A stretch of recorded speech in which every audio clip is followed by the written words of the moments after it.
Hi, this is Connor Jensen, and I'm interviewing my dad, Nathan Jensen here.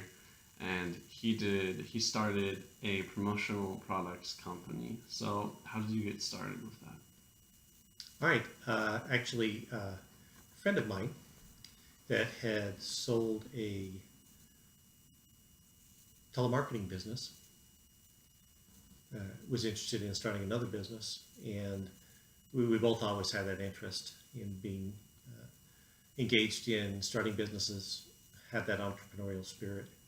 So uh, we brainstormed some different business opportunities, and we came up with some neat ideas that we thought would be helpful in allowing companies to get their product out there, and decided to create a promotional business. So, a little bit about the opportunity space. How was your company able to create new value in the market that you're going into? Well, uh, we found some products, and in fact, that's what we started out by focusing on were some products that we thought would be highly visible and allow uh, companies to get their name out there, to make their presence known, or to make their individual products uh, known to the masses. So we started focusing on those individual products and went from there. Cool. So, now let's talk about 5 topics of values that your company had. So, the first is called the value of use. So, how did your product, services, or experience fulfill a customer's needs? Well, every business that provides goods and services needs to promote those goods and services. And uh, we focused on providing mechanisms to do that with our promotional products. Cool. And the second value is called the value in exchange.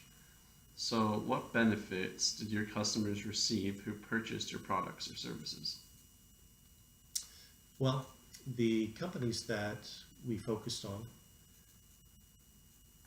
had oftentimes a marketing staff. Other times they didn't have any marketing staff. What we did was try to help them to uh, get their goods and services noticed by others with our promotional products. So we help to draw in customers with our products. All right. So, next is the value in distribution. How are you able to make your product accessible and convenient?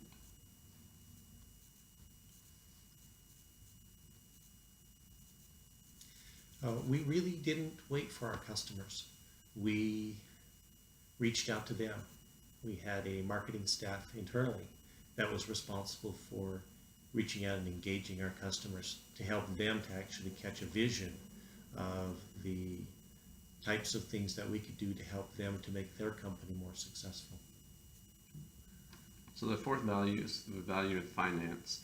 How did your company perform financially? Well, we started out with an initial fairly small investment, and our goal was to be able to grow the company without having to have much of a cash influx. That was one of our criteria.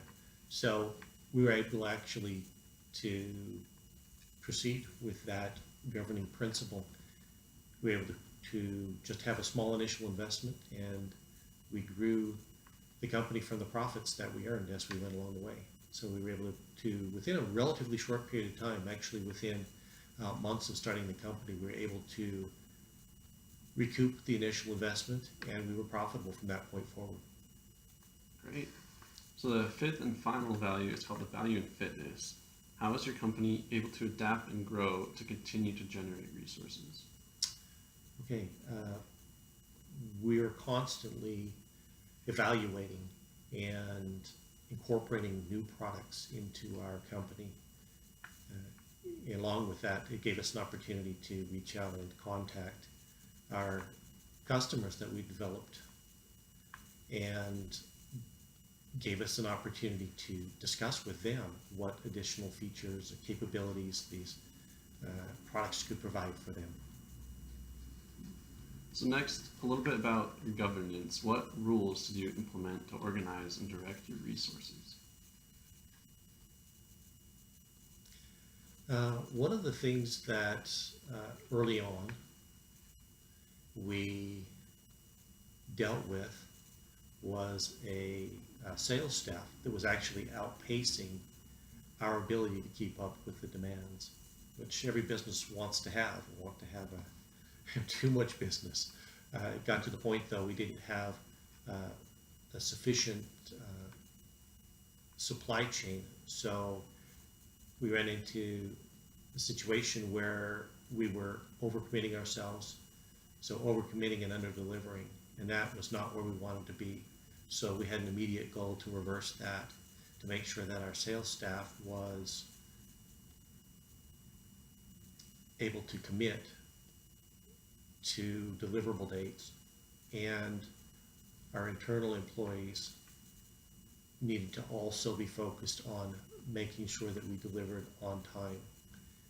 Now, along with that, required additional commitments from our vendors, our suppliers.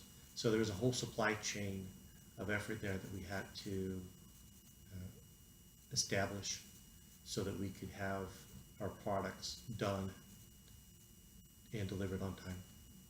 All right. So next, what kind of resources did you use to build your company?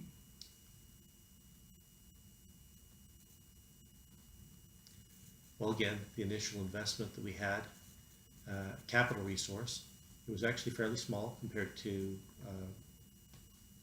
our income over time, and within a short period of time we had recouped our initial investment. Beyond that, resources, that the physical, tangible resources, we had the equipment, we had employees, we engaged a sales staff that marketed directly to the companies and established customer relationships that were ongoing. We had certainly a full supply chain with products that we had to purchase and establish contracts and relationships with our vendors so that we could in turn enhance and provide those products to our customers.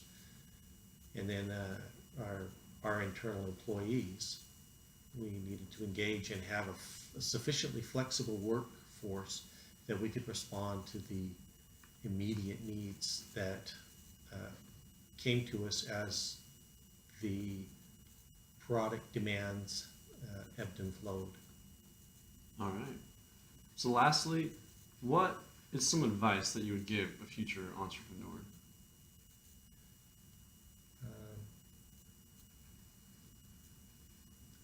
I would say don't be afraid to get started. I've known too many people over the years that have had some good ideas, but they've been afraid to start, feeling like there's already somebody in the marketplace that's doing that thing. Well, don't worry about it. Find a way to improve upon what's already out there. Establish yourself and then grow your business. So just do it. Awesome. Thank you for your time. You're welcome. Yeah.